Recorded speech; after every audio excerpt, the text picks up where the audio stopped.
Communication, marketing, recrutement. Vos besoins ont des solutions vidéo avec Décideur TV, le studio.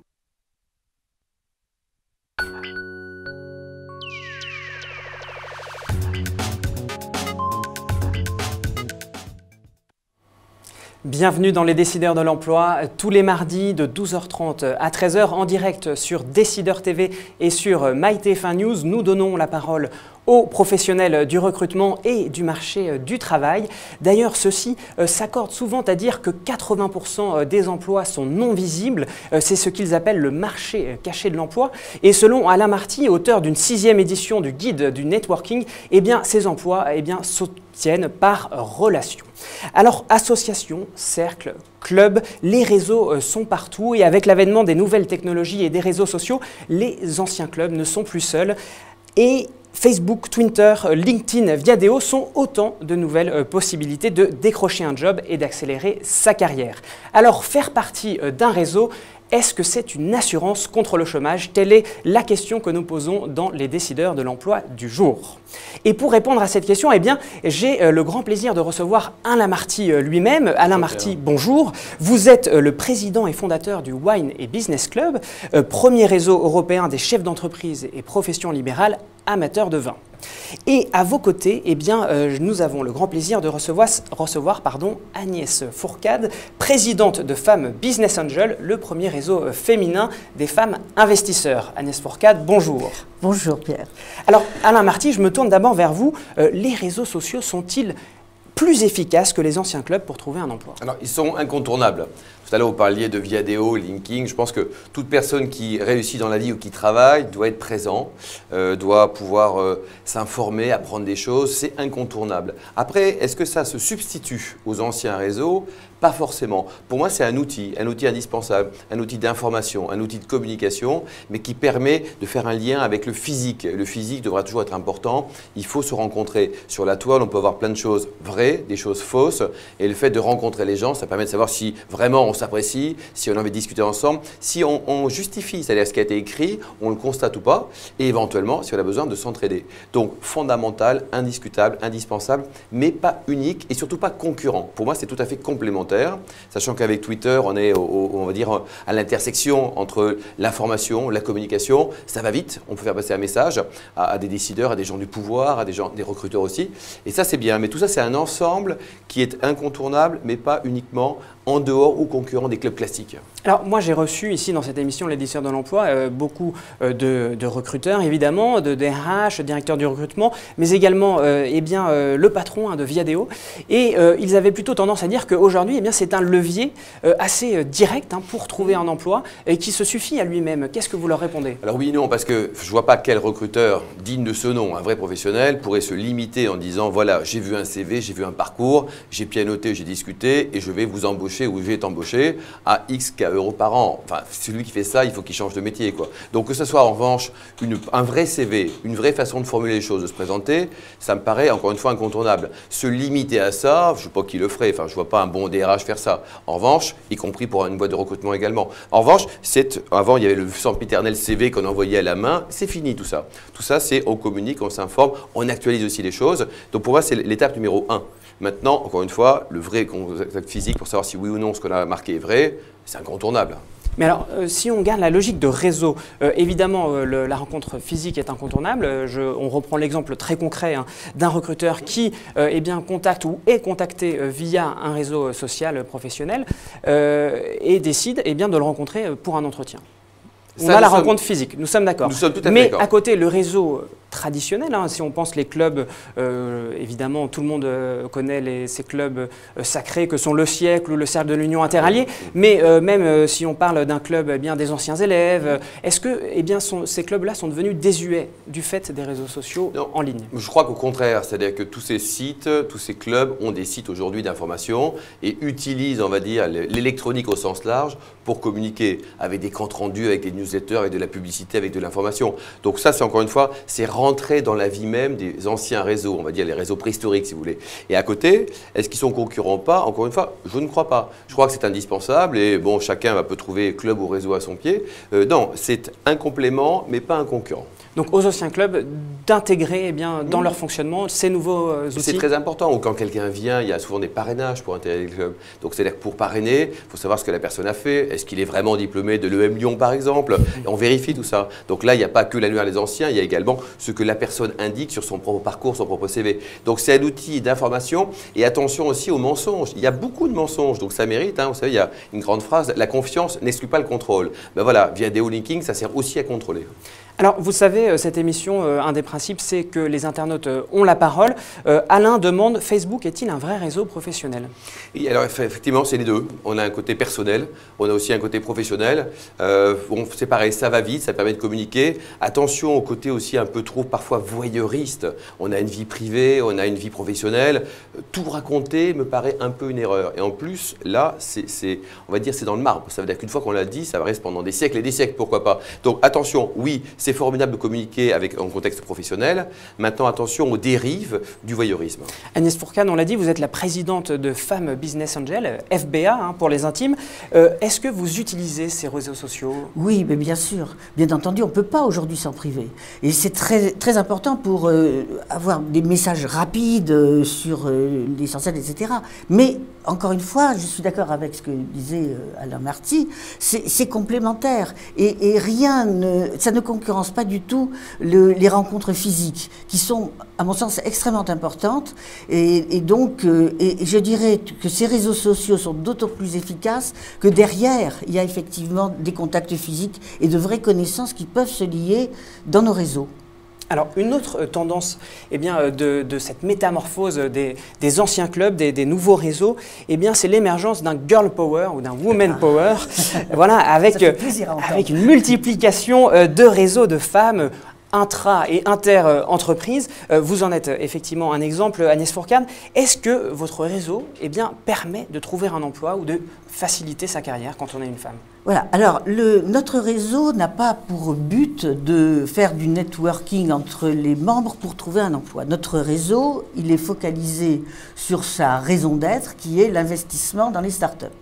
Cependant, ce qui est évident, c'est que en investissant dans les startups, en menant ce qu'on appelle des due diligence en équipe, on a des occasions formidables de se connaître et surtout de travailler ensemble avec des compétences diverses, puisque nous réunissons des femmes chefs d'entreprise, des professions libérales, avocates, experts comptables, beaucoup de cadres supérieurs, donc des personnes qui voient les dossiers avec des angles différents, qui apprennent l'une de l'autre les réflexes, et donc il se crée vraiment des liens qui ne sont pas simplement superficiels et qui en plus perdurent parce que nous accompagnons les projets que nous finançons dans la durée et donc ces relations perdurent pendant beaucoup de temps. Et donc, quand on se connaît bien et qu'on apprécie les compétences sur des cas pratiques, eh bien, ça, c'est très important pour pouvoir recommander des gens. Alors, quand j'entends la réponse d'Agnès Fourcade, ça me fait penser à un passage de votre livre, Alain Marty, d'ailleurs que je montre effectivement à la caméra, Réseau d'influence, le nouveau guide du networking, je crois que c'est la 6e édition. 6e édition. Vous faites, au début de votre livre, la distinction entre les liens forts et les liens faibles. Et vous dites que les liens faibles, finalement, sont les plus importants, et les liens faibles, eh bien, c'est ceux qui vous emmènent en dehors de votre cercle premier, de votre réseau. Vous parliez justement que votre réseau à vous mêle des femmes qui ont des professions différentes, variées, avocats, chefs d'entreprise. Est-ce que c'est justement ça la clé, d'avoir un réseau qui eh bien, brasse différentes professions?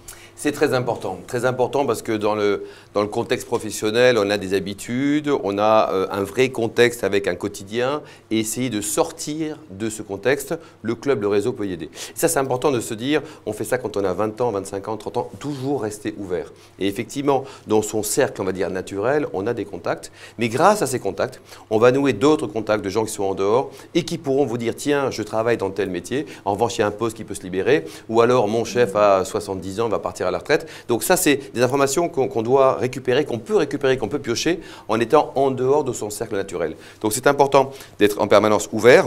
et de pouvoir réagir sur ça en se disant attention, il y a plusieurs niveaux, le contexte qui est proche de moi, il est important, il faut l'exploiter au sens noble du terme, mais également être ouvert et discuter avec des gens qui font des métiers différents. Et c'est vrai que vous, dans votre association, il y a des femmes qui viennent de tous les horizons, cadres supérieurs, dirigeants d'entreprise, différents métiers, et ils sont réunis autour d'un but. Le but, c'est d'investir d'abord dans les entreprises. Voilà, absolument. Alors, Agnès Fourcade, samedi, on célébrait la Journée internationale de la femme, hein, comme tous les ans depuis 1977, le 8 mars. Le thème de cette année, c'était l'égalité pour les femmes. C'est le progrès pour toutes et tous. Selon vous, l'égalité pour les femmes dans l'emploi, qu'est-ce que c'est ? Bien, c'est tout simplement reconnaître les compétences des femmes à leur juste valeur. Il n'y a aucun favoritisme, simplement de la justice et qu'on n'ait pas effectivement des emplois moins rémunérés, qu'on n'ait pas ce genre de phénomène. Aujourd'hui, les nouvelles générations, que ce soit des garçons ou des filles, sont formés dans les mêmes écoles, de la même façon, etc. Et c'est complètement, je dirais, ringard, obsolète, que de faire des différences. On a des professionnels avec des compétences et le genre n'a pas à se mêler de ça. Alors comment votre réseau peut aider à favoriser cette bien, évolution écoutez, positive ? notre réseau, il a été constitué justement pour mettre en valeur des femmes de qualité, parce que nous avons, les personnes qui nous rejoignent sont vraiment des businesswomen en activité, des femmes qui ont donc des rôles importants dans des sociétés. Et ce réseau permet de les mettre en visibilité, que des femmes ont envie de s'investir dans l'économie, ont envie d'avoir des postes équivalents aux hommes, et qu'elles sont là, et qu'il y a un vrai vivier, et notamment donc dans le fameux débat des administrateurs, eh bien, nous sommes par exemple un vivier pour des femmes qui cherchent des postes d'administrateurs. Ça, c'est évident.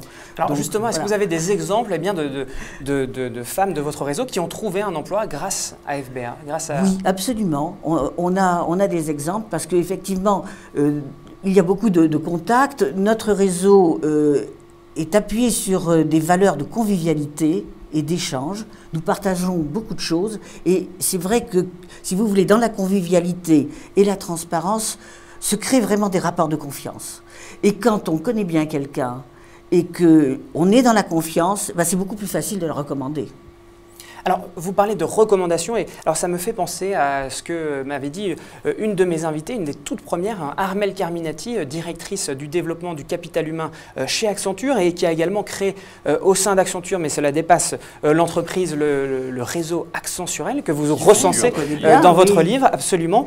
Ça m'avait marqué, elle avait fait la distinction entre le mentoring et le sponsoring, nous disant que voilà, un mentor, c'est quelqu'un qui donne des conseils avec bienveillance, mais qui, une fois que vous êtes sorti de la porte de son bureau, eh bien, ne s'occupe plus de vous, alors qu'un sponsor, eh bien, au contraire, même quand vous n'êtes pas là, eh bien, il vous recommande auprès de son réseau, dit du bien de vous. Est-ce que c'est ça la clé Moi, je pense que c'est complémentaire. On a besoin des deux dans la vie. Le mentoring, ben, ça permet d'avancer dans une compétence, dans un métier, dans une situation. Et c'est bien d'avoir des pairs ou des gens avec plus d'expérience qui vous donnent des conseils. Ça, c'est une chose.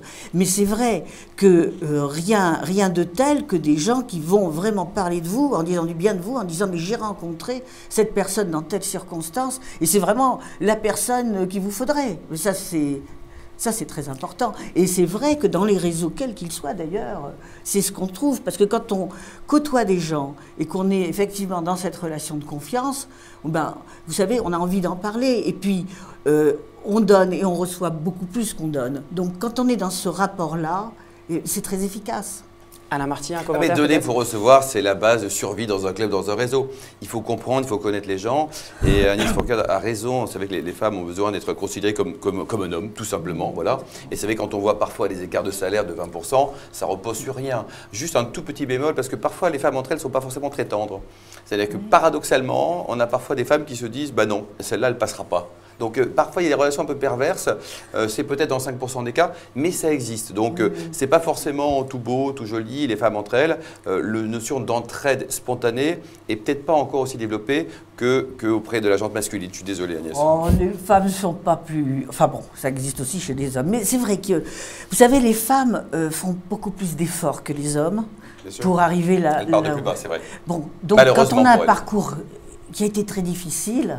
Bon, on a peut-être un peu plus tendance à se protéger. Mais enfin, bon, en tout cas, au sein de notre réseau Femmes Business Angel, il n'y a pas de concurrence, puisque c'est un réseau où on n'est pas dans des rapports hiérarchiques et des choses comme ça. Et là, c'est vraiment au contraire. C'est le plaisir. Et ça, la notion de plaisir, je tiens à en parler parce que c'est très important pour moi. Ce genre de réseau, il faut y aller avec plaisir. Et c'est ça qui crée le contact. Parce que quand vous arrivez avec un grand sourire, que vous êtes heureuse d'être là, eh bien, c'est là que les vrais contacts... Positif. Voilà, c'est du positif. Mais sur les femmes, quand même, il y a aussi les clubs de femmes internes aux entreprises, c'est important. C'est complémentaire à ce que vous faites. Alors moi, justement, Alain Marty, je voudrais quand même rebondir sur votre remarque. Est-ce que vous pensez que, finalement, les réseaux de femmes ont intérêt à s'ouvrir aux hommes pour devenir plus efficaces? Ça me paraît indispensable. Indispensable, ça veut dire qu'il ne faut pas rester, il n'y a pas de notion féministe. Je crois qu'on a dépassé cette notion depuis très longtemps, et tant mieux.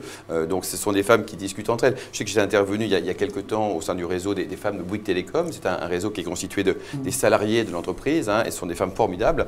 Et c'est vrai qu'une des choses, c'était de dire, est-ce qu'on peut, nous, continuer à sortir? Alors, c'est vrai, quand on est une femme, quand on a le travail, quand on a la vie familiale, on se dit, est-ce qu'on trouve le temps? Oui, je pense que tout le monde peut trouver le temps.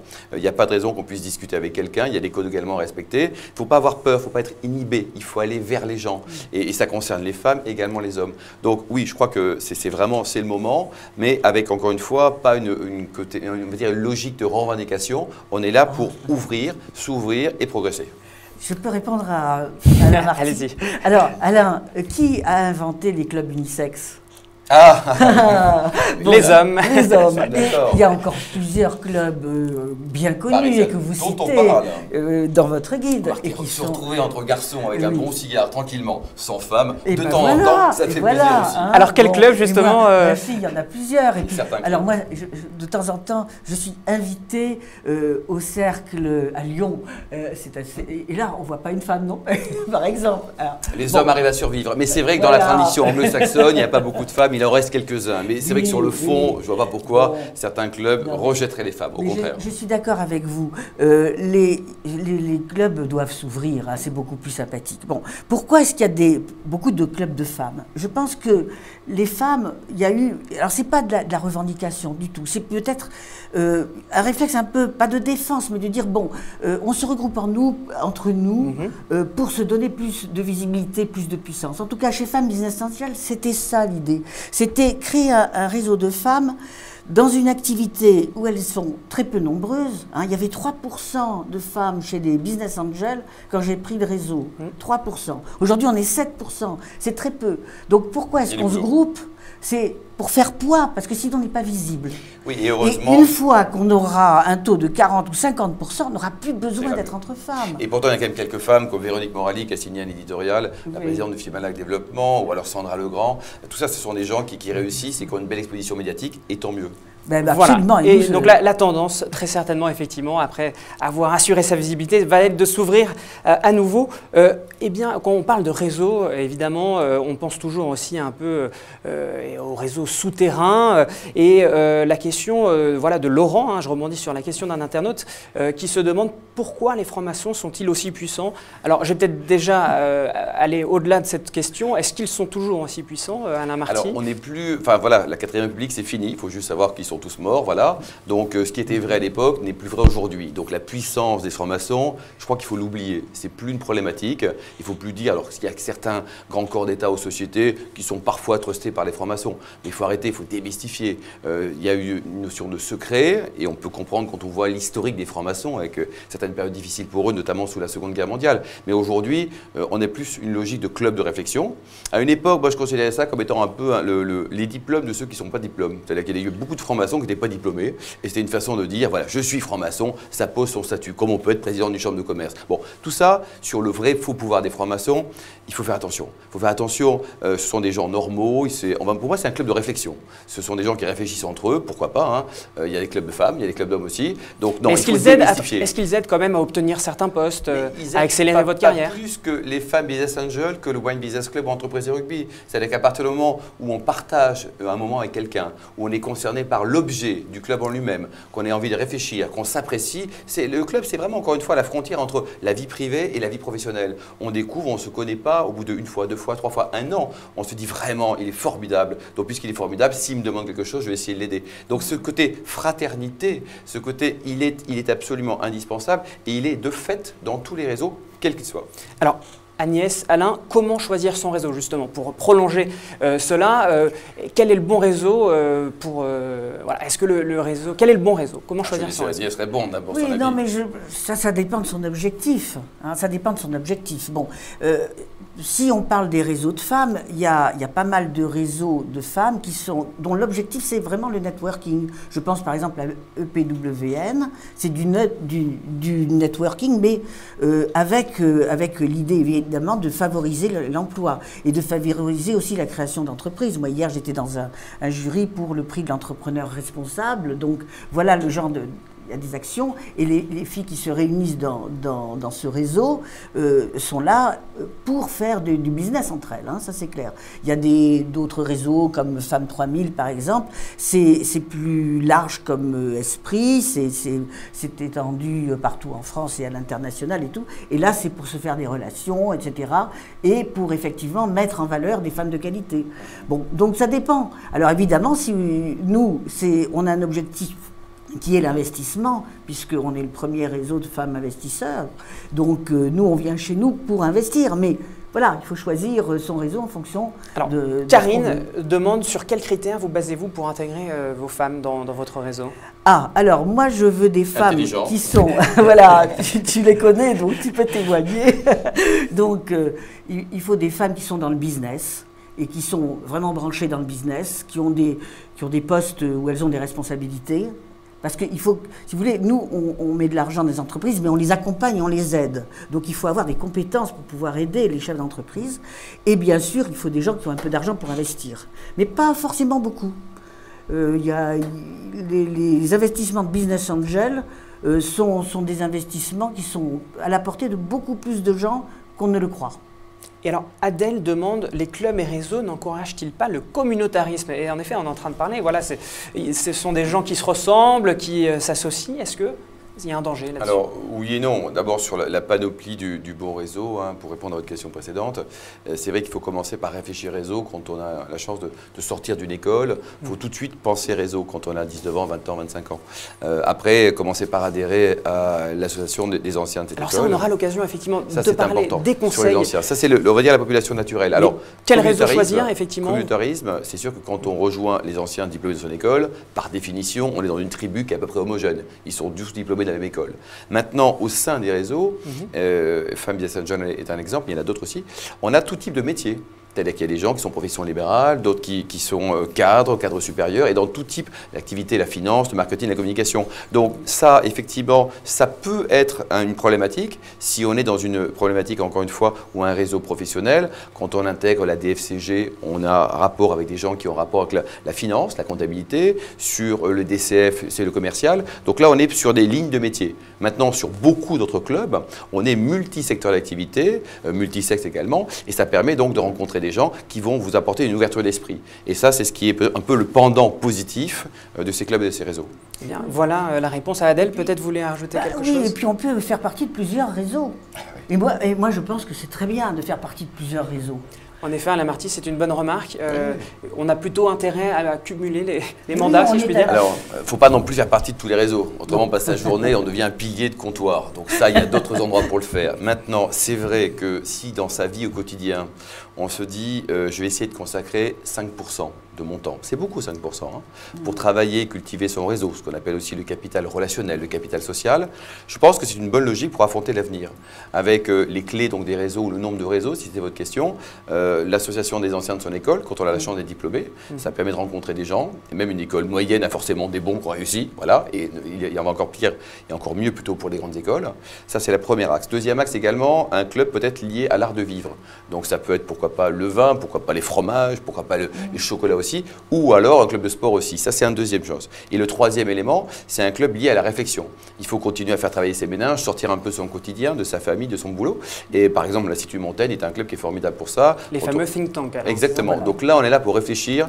Et tout ça, encore une fois, ça permet d'avoir une ouverture et se dire, tiens, je vais sortir de mon quotidien pour rencontrer des gens qui sont différents, qui vont m'apporter quelque chose. Donc, encore une fois, on donne pour recevoir. Et en même temps, donc, on élargit son cercle, son premier et son second cercle. Alors justement, là, derrière déjà ce que vous amenez comme réponse, on voit bien que réseauter, le faire du networking, c'est presque un art, avec ses codes, ses bonnes conduites. Quels pourraient être les conseils que vous pourriez donner à un jeune diplômé qui veut à la fois faire croître son réseau, mais surtout l'activer de la bonne manière? Alors déjà, commencez par penser réseau avant d'avoir une problématique emploi, par exemple, puisque le sujet de votre émission, c'est l'emploi, le réseau, est-ce que ça aide ou pas? La réponse est oui. Et comme vous le rappeliez, on peut estimer à 80% les jobs pourvus par relation. C'est énorme, ça veut dire qu'en dehors d'une annonce qui est passée ou pas de façon officielle. Donc là, ensuite, deuxièmement, avoir une notion de fidélité dans la vie. C'est valable à titre personnel, mais également à titre professionnel. Je sais par exemple qu'au sein du Wine Business Club, tous mes adhérents qui peuvent avoir des problèmes de dirigeants d'entreprise, c'est-à-dire soit licenciés, soit alors en dépôt de bilan, je les garde 3 ans gratuitement au club. Donc ils économisent quelque part des cotisations de 5 ou 10 000 euros hors taxes par an. Ça, je l'ai mis en place en 1992, quand le club avait 1 an. Et ça, c'est vrai que quand on est aujourd'hui journaliste sur BFM, sur Décideur TV, autre chose, on est très respecté, chez l'entreprise aussi. Mais quand on est chômeur, on est beaucoup moins respecté. On a beaucoup moins d'appels téléphoniques. Donc cette notion de fidélité, elle est importante. Quand on rencontre quelqu'un, se dire que cette personne, on va la suivre quasiment toute sa vie, qu'elle ait ou pas des accidents dans son parcours professionnel. Ça, c'est une première chose.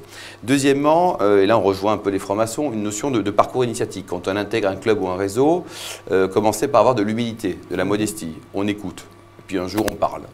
Ça, c'est vraiment très important. Quelqu'un qui va arriver dans un club constitué ou présidé, il faut écouter. Et ça, c'est très important. Puis après, troisièmement, quand on rencontre des gens, on récupère des cartes de visite. Il ne faut pas avoir peur de les sortir, qu'on soit une femme ou un homme, mais il ne faut pas non plus harceler les gens. C'est-à-dire que le lendemain, faire un petit mail en disant « c'était formidable qu'on se rencontre », très bien.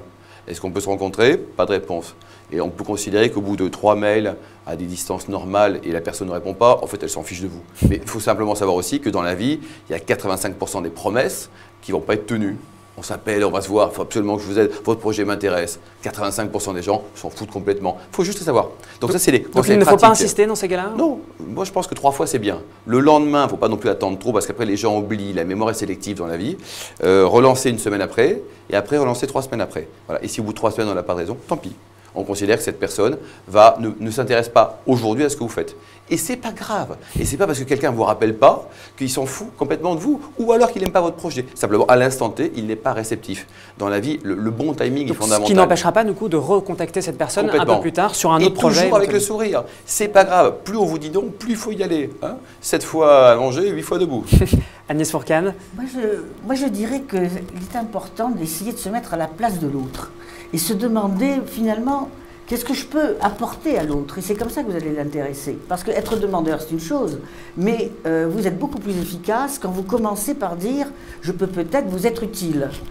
Et c'est là, je pense, que du coup, il y a un intérêt qui peut se manifester. Voilà. Et ensuite, évidemment, on peut être demandeur. Mais je dirais déjà de ne pas commencer tout de suite par demander, offrir. Eh bien, ce sera le mot de la fin, Agnès Fourcade. Eh bien, pour activer son réseau, si j'ai bien compris, Alain et Agnès, eh bien, il faut commencer d'abord par montrer ce que l'on peut soi-même apporter. La semaine prochaine, eh bien, schéma plus classique dans Décideurs de l'emploi, puisque je recevrai le DRH de Général de Santé pour faire un zoom sur les métiers de la santé. Merci beaucoup, à la semaine prochaine.